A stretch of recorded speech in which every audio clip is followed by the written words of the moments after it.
Je crois que c'est le plus grand accord jamais signé, se félicite Donald Trump. Et on le comprend, parce que le président américain a montré une nouvelle fois ses talents en matière de l'art du deal. Alors, en clair, des taxes supplémentaires de 15% qui vont être prélevées par les États-Unis sur les produits provenant de l'Union européenne, sauf sur certains produits comme, par exemple, l'aéronautique ou les spiritueux.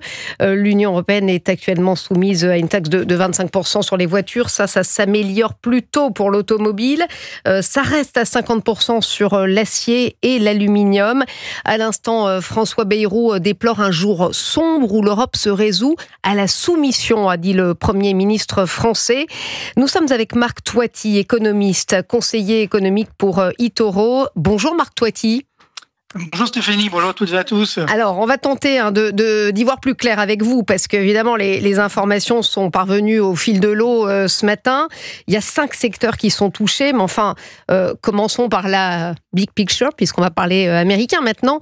L'Union européenne et les États-Unis viennent clairement d'acter un changement structurel dans leur architecture commerciale, avec un avantage clair pour Washington. Ah ben clairement, c'est une belle arnaque pour les Européens. Alors, c'est vrai qu'on a compris maintenant la stratégie de Donald Trump. D'abord, il tape un grand coup, il nous menace de 30%. Finalement, il ramène à 15% et on présente ça comme une victoire pour nous. Mais non, c'est évidemment un grand échec et ça montre également le peu de pouvoir de négociation qu'a l'Europe aujourd'hui. Je vous rappelle qu'il y a encore quelques jours, voire quelques heures, on disait on va sortir le bazooka contre les Américains, on va taxer les services financiers, les services informatiques. Puis finalement, rien. Et on accepte non seulement effectivement cette taxation supplémentaire, mais surtout, effectivement, d'acheter pour 750 milliards de dollars, donc de produits énergétiques, oui. Également 600 milliards d'investissements aux États-Unis. Donc, c'est une grande victoire, effectivement, on peut le dire, pour les États-Unis. Mais ça montre également que malheureusement, et ça on oublie de le dire, c'est que jusqu'à présent, c'était l'Europe qui avait tout à perdre, puisque l'Europe dégageait des excédents commerciaux vis-à-vis des Américains, alors qu'eux avaient un déficit commercial d'à peu près 150 milliards au total, avec les biens et services. Donc, c'était évidemment énorme, c'est donc l'avantage de l'Europe. Et maintenant, donc, on va perdre évidemment cet avantage. Mais je pense que ça, le drame, c'est qu'on n'avait pas les moyens justement de faire face, puisque si, admettons demain, on taxe tous les produits informatiques ou financiers, comme on n'en a pas ou très peu chez nous, évidemment, ça veut dire que c'est le consommateur européen qui va payer. Donc c'est pourquoi on n'est pas rentré dans une guerre commerciale. On a accepté effectivement ce deal à l'américaine. Et ce qui est très inquiétant, c'est que derrière, on risque également de souffrir vis-à-vis également de la Chine. Peut-être on en parlera tout à l'heure. On va en parler, Marc Toiti. Mais clairement, pour bien comprendre les choses, jusqu'à présent, l'Union européenne était dans une logique multilatérale, régie par l'Organisation mondiale du commerce. Et là, c'est vrai que ça devient une négociation bilatérale et clairement sous pression. C'est Donald Trump qui a imposé son tempo. C'est sûr que alors Donald Trump avait prévenu pendant la campagne. En fait, c'est vrai qu'on n'a pas l'habitude d'avoir un président qui fait ce qu'il dit. Donc c'est vrai que pour nous, les Français, les Européens, c'est pas habituel. Mais en tout cas, là, aux États-Unis, Donald Trump avait averti le monde entier qu'il allait faire ça. Il a été élu, il le fait. Et donc évidemment, les Chinois également sont concernés. On a vu les Anglais dernièrement. Donc l'Union européenne également, qui avait le plus à perdre, puisqu'on avait un très gros excédent commercial vis-à-vis des États-Unis. C'est quoi, 500 milliards d'euros, c'est ça, Marc Toiti, d'exportation? Non, on avait un... Oui, au total, mais on avait soit un excédent commercial, biens et services de l'ordre de 150 milliards, et donc réciproquement, les Américains avaient un déficit de 150 milliards vis-à-vis de l'Europe. Donc c'était eux qui payaient finalement. C'était le deal de Trump en disant voilà, vous bénéficiez de nos achats, et maintenant on va devoir limiter effectivement ces exportations en introduisant effectivement ces droits de douane. Ce qu'il faut savoir, c'est que jusqu'à présent, on avait à peu près 4,8% de droits de douane en moyenne. Donc là, on monte à 15%. Donc c'est vrai que c'est pas 30%, mais c'est quand même plus de 10% supplémentaires. 10% supplémentaires. Exactement. Alors sur certains produits, bien sûr, tout à fait, parce que nous on est évidemment dans les accords de l'OMC, donc normalement on ne doit pas mettre de barrières douanières. Et ce qui est dramatique, c'est que ça sera la double peine, puisque déjà on va moins exporter vers les États-Unis, et parallèlement les Chinois vont plus exporter chez nous. Parce que comme évidemment ils vont avoir du mal à exporter vers les États-Unis, eh bien ils vont être tentés. D'ailleurs on le voit aujourd'hui, ils exportent de plus en plus chez nous, et nous on ne fait rien. On a les chiffres des derniers mois sur le commerce extérieur français, par exemple. On a généré 50 milliards d'euros de déficit commercial vis-à-vis de la Chine, uniquement vis-à-vis de la Chine, nous les Français. Et donc ça veut dire que comme on ne fait rien, comme on n'est pas de barrière douanière, on laisse les produits chinois entrer chez nous, et nous évidemment on aura de plus en plus de mal à exporter vers les États-Unis. Donc c'est vrai que c'est un jeu très dangereux, et donc l'Europe évidemment sera le dindon de la farce. À la fin, oui, l'Europe dindon de la farce, et surtout peut-être les consommateurs, et notamment français, qui vont peut-être voir leur prix augmenter, et l'économie qui est déjà pas en pleine forme. Enfin, quelles vont être les conséquences concrètes en fonction de... Alors ça dépend des secteurs évidemment, mais enfin c'est assez fâcheux, c'est une mauvaise nouvelle pour l'économie. Complètement. C'est sûr que si on regarde d'un point de vue d'abord, ce qui va être concerné, ce sont nos exportations. Alors c'est que les exportations de la France vers les États-Unis, c'est à peu près 7% de nos exportations, donc à peu près 2% du PIB français. Donc c'est vrai que c'est pas dramatique. Sauf que comme on n'a pas de croissance aujourd'hui, voire même on a même une quasi-récession, ce qui est en moins, notamment sur les exportations, ça va évidemment nous faire souffrir. Parallèlement, toutes nos entreprises exportatrices, je pense notamment dans le secteur agricole, évidemment, notamment dans le secteur des vins spiritueux, etc., où là, ça va être encore plus compliqué. Alors, il y a une interrogation, n'est-ce pas, Marc Toiti, sur les vins, on a du mal à savoir. Il n'y a pas d'accord encore, exactement. Oui, c'est ça. On ne sait pas à quelle sauce on va être mangé, donc ça, c'est pas très bon. Ça veut dire que si on n'a pas réussi à se mettre d'accord, c'est-à-dire que peut-être qu'on va avoir quand même les 30% sur ce type de produit. Donc, ça crée évidemment de l'incertitude, et donc, également, n'oublions pas, c'est que beaucoup d'entreprises européennes vont peut-être être incitées à aller produire directement aux États-Unis. Parallèlement, des entreprises américaines qui étaient ici vont peut-être être incitées à retourner aux États-Unis, d'autant que là-bas, on baisse les impôts, alors que chez nous, en France, on est en train de les augmenter. On doit dire que c'est assez astucieux de la part de Donald Trump. En termes de souveraineté, il y allait au forceps, mais enfin... Marc Toiti, il y a aussi une inégalité entre les États européens, parce qu'on sent que l'Europe n'a pas parlé d'une voix. Là, les Français ne cachent même pas leur désarroi. François Bayrou parlait de soumission. Friedrich Merz, le chancelier allemand, lui salue l'accord comme une victoire pour l'industrie allemande, notamment le secteur automobile, qui lui s'en sort plutôt mieux qu'avant. Donc ça veut dire qu'on est vraiment en ordre dispersé. C'est clairement le problème de l'Union européenne, c'est que c'est pas une vraie union, je dirais notamment d'un point de vue tarifaire, au sein même de la zone euro, par exemple. Il faut savoir qu'il y a une concurrence entre les différents pays de la zone euro, avec donc des pays qui ont baissé les impôts, par exemple, notamment bien sûr l'Irlande, mais également le Portugal, l'Italie, etc. Ils ont bien fait d'ailleurs de baisser les impôts, alors que nous, les Français, on les augmente. Donc évidemment, il y a une distorsion de concurrence entre les entreprises françaises qui pourraient être incitées à justement s'installer, pas forcément aux États-Unis, mais en Europe. Donc c'est ça qui est très compliqué, c'est que on ne parle pas d'une seule voix, et donc c'est encore une fois un échec malheureusement de l'Union européenne, et donc qui malheureusement n'arrive plus à nous protéger entre guillemets. Moi, ce qui vraiment est assez inquiétant, c'est le fait que on ne réagit pas vis-à-vis.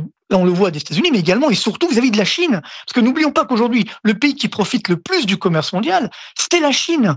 La Chine a dégagé un excédent commercial de 1200 milliards de dollars sur les 12 derniers mois. C'est un record historique. Je vous propose qu'on en parle dans quelques instants, parce que c'est extrêmement intéressant, justement, ce que vous nous dites sur la Chine. On en parle dans quelques instants, et n'hésitez pas, chers auditeurs, à venir réagir à ces droits de douane et à ce que nous raconte Marc Toiti, 01 80 20 39 21. Stéphanie Demuru et vous, c'est jusqu'à 13h. Effectivement, Stéphanie, que pensez-vous de l'accord sur les droits de douane entre l'Union européenne et les États-Unis ? Vous réagissez sur le standard de Europe 1, 01 80 20 39 21. Appel non surtaxé. Europe 1. Stéphanie Demuru et vous.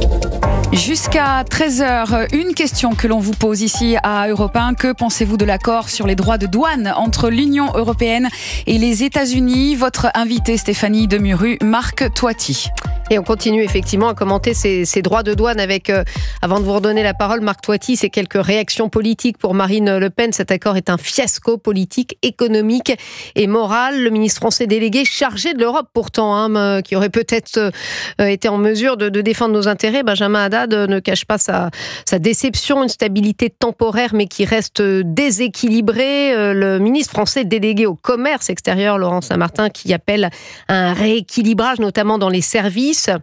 Marc Toiti, est-ce qu'on va pouvoir peut-être reprendre, parce qu'à les entendre, ces ministres, on va essayer de se battre peut-être pour revoir certaines choses, mais enfin, ça semble compromis. Non, mais c'est ça qui est complètement lunaire, c'est-à-dire que là, on parle effectivement des dirigeants de la France qui sont donc dans l'Union européenne. Donc peut-être qu'on avait un mot à dire. Puis là, on découvre le poteau rose. Donc ce n'est pas sérieux. Mais ça montre également le fait que malheureusement la voix de la France ne porte plus, parce que effectivement, comme la France est le pays qui dérape le plus sur les déficits publics, sur les dettes publiques, on n'a plus notre mot à dire. On est le pays où il y a le plus de déficit public aujourd'hui dans la zone euro. Donc on n'est pas sérieux. Tous les pays de l'Union européenne ont tenu leurs engagements et nous on ne les tient pas. Donc évidemment notre voix ne porte plus. Donc c'est ça qui est très dangereux, j'ai envie de dire, pour la France, c'est que déjà l'Union européenne est affaiblie par rapport aux États-Unis, mais au sein de l'Union européenne, la France également est affaiblie, parce que là c'est quand même assez incroyable de voir nos dirigeants dire oh mais c'est une soumission, c'est pas normal. Attendez, j'avoue que ça m'est notre mot à dire. Aussi. Oui, c'est quand même... Donc clairement, on est en étau parce que je crois que vous devez filer dans une minute. On est en étau entre la Chine, dont vous parliez, et les États-Unis. Voilà. Moi, je pense que c'est ça ce qui est paradoxal. Le plus grand danger, c'est la Chine. Parce qu'effectivement, aujourd'hui, les Américains, ils font des deals avec tout le monde. Vous avez compris qu'ils en ont assez, justement, d'acheter des biens à travers le monde. Ils veulent que, de nouveau, on reproduise aux États-Unis. Donc, ils mettent des droits de douane à tout le monde. Ça va également leur permettre de récupérer des recettes fiscales, parce que les droits de douane, c'est également des recettes fiscales pour l'État américain. Et, par contre, nous, on ne fait rien.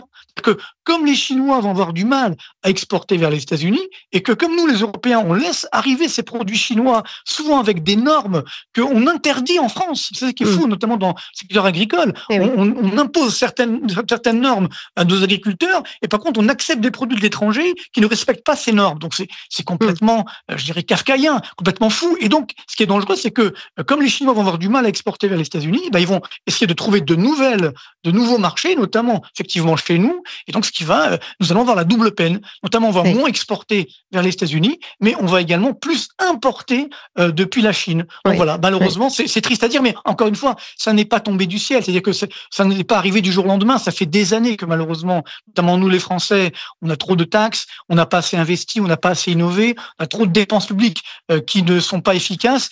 Et donc nous payons aujourd'hui, encore une fois, les erreurs de nos dirigeants depuis des années. Et voilà, la facture est en train d'arriver. Et malheureusement, comme souvent, c'est les Français, les entreprises, les PME, la classe moyenne qui va payer malheureusement. Oui, les petites entreprises notamment. Merci Marc Toiti, économiste, conseiller économique pour eToro. Merci d'avoir été avec nous en direct sur Europe 1, et ça réagit évidemment au standard. C'est un sujet qui concerne tous les Français. Nous sommes avec Olivier. Bonjour Olivier. Bonjour Stéphanie. Bonjour, vous nous appelez d'où ? De Béziers dans l'Hérault. De Béziers, très bien. La ville de Robert Ménard. Comment vous faites quoi dans la vie déjà, Olivier ?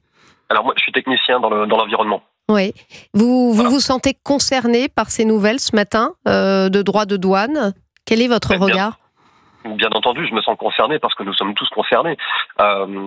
Disons qu'on a une activité économique qui est déjà extrêmement basse. Le fait de ne plus pouvoir exporter aux États-Unis, vu les droits de douane, je pense que l'économie française va encore en pâtir. Et de fait, je crains que derrière, ce soit les Français qui payent l'addition parce que les prix vont devoir très certainement augmenter pour que les gens puissent récupérer de l'argent à défaut d'exportation. Donc, de facto, ça sera nous qui allons devoir payer plus cher les produits internes européens pour pouvoir que les entreprises subviennent à leurs besoins. Moi, ce qui m'inquiète grandement, si vous préférez, c'est que d'une part, j'ai du mal à concevoir pourquoi Madame von der Leyen, qui n'a pas de titre officiel, déjà va représenter les Français qui font partie de l'Europe aux États-Unis. Moi, ça me sidère. Très sincèrement, je suis très choqué. Et ensuite, je constate surtout que depuis cette Europe-là, d'une part, la France n'a plus voix au chapitre. Bon, Monsieur Toiti l'a très bien expliqué avant pourquoi. Et c'est surtout qu'on avait, malgré tout, avant une puissance économique. Et Trump, à l'époque, disait bien qu'il avait peur de l'automobile européenne, de l'automobile française et allemande. À l'heure actuelle, avec leur idéologie électrique, on s'aperçoit que tout est parti à volo et que maintenant, on ne fait plus peur à personne. Ah oui, oui, ça, ils ont détruit, je crois que le secteur ne démentira pas, ils sont en train de détruire le secteur automobile, clairement. Hein. Voilà, donc moi je dis qu'à l'heure actuelle, vu les politiques qui ont été menées à l'époque, on ne produit plus chez nous. On est, dans une crise économique qui a été très bien expliquée avant, monstrueuse. Qui va payer l'addition ? C'est nous. Voilà. Et là, on est très très mal parti parce que j'ai vu en plus qu'ils avaient un programme d'investissement aux États-Unis de 600 milliards, je crois, de tête sur 3 ans, et dans les 750 milliards d'achats d'énergie, si je ne dis pas de bêtises. Absolument. Voilà. Bon, je suis désolé, en France, on avait tout ce qu'il fallait à l'époque. Voilà, l'énergie, le nucléaire, on avait tout ce qu'il fallait. On s'est mis à construire des machines à vent et des panneaux solaires. Bon, je trouve ça très dommageable, mais on avait tout avant. Et ensuite, on a voulu alors les dirigeants ont voulu nous dissoudre dans cette Europe. Maintenant, on est pris dans cette réflexion européenne, alors qu'avant, on avait cette identité qui nous permettait d'être chez nous, de pouvoir consommer chez nous.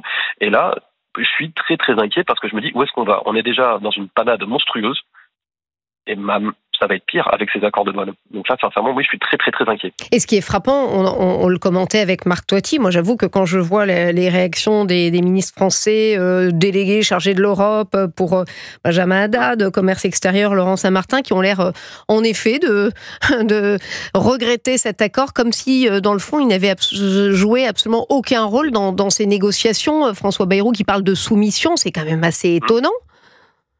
C'est même dérangeant si vous préférez.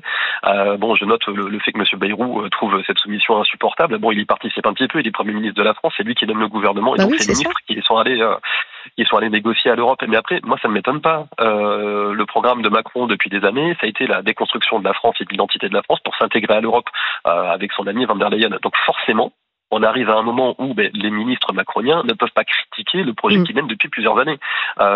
Maintenant, une fois de plus, les gens doivent ouvrir les yeux, je pense. Voilà, après, chacun fait son idée. C'est des pro-européens, moi je veux dire, j'ai rien contre eux. Hein. Tout le monde peut penser ce qu'il veut.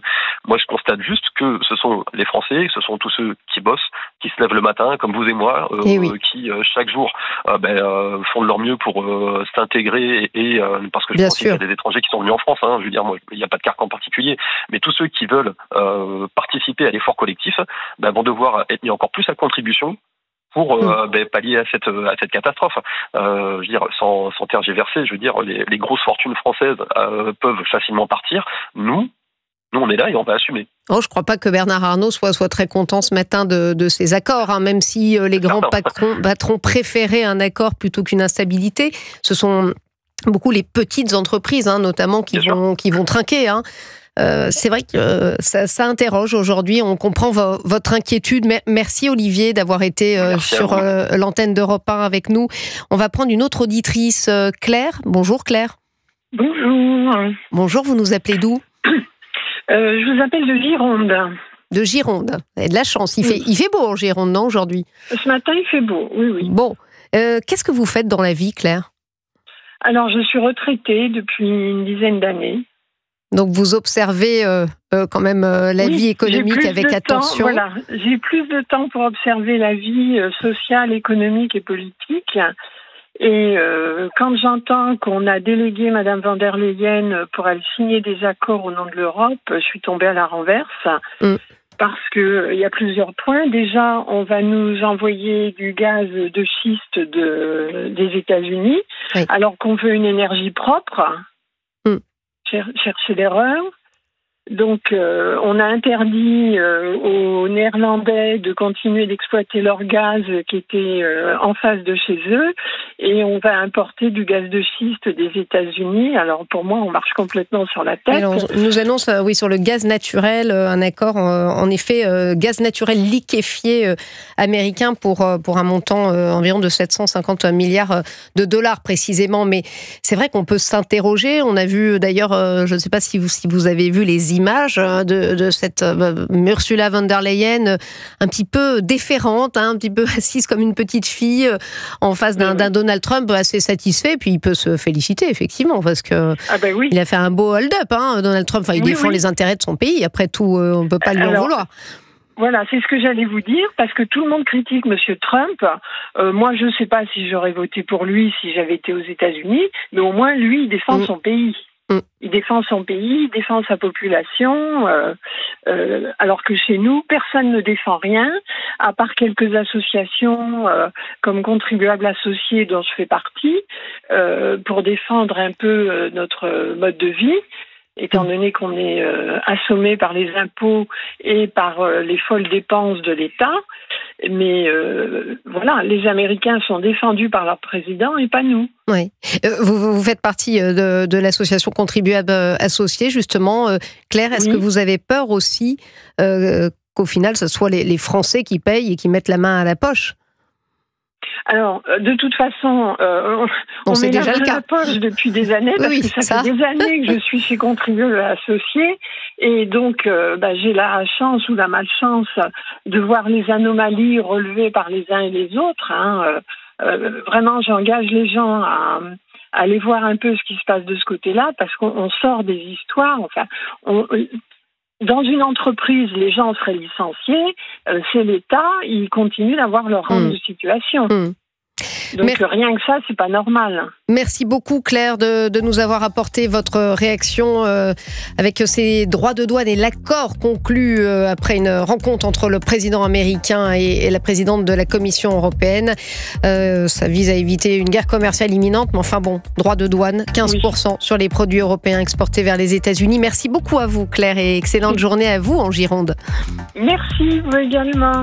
Stéphanie, au revoir Claire. Stéphanie Demuru et vous continue jusqu'à 13h.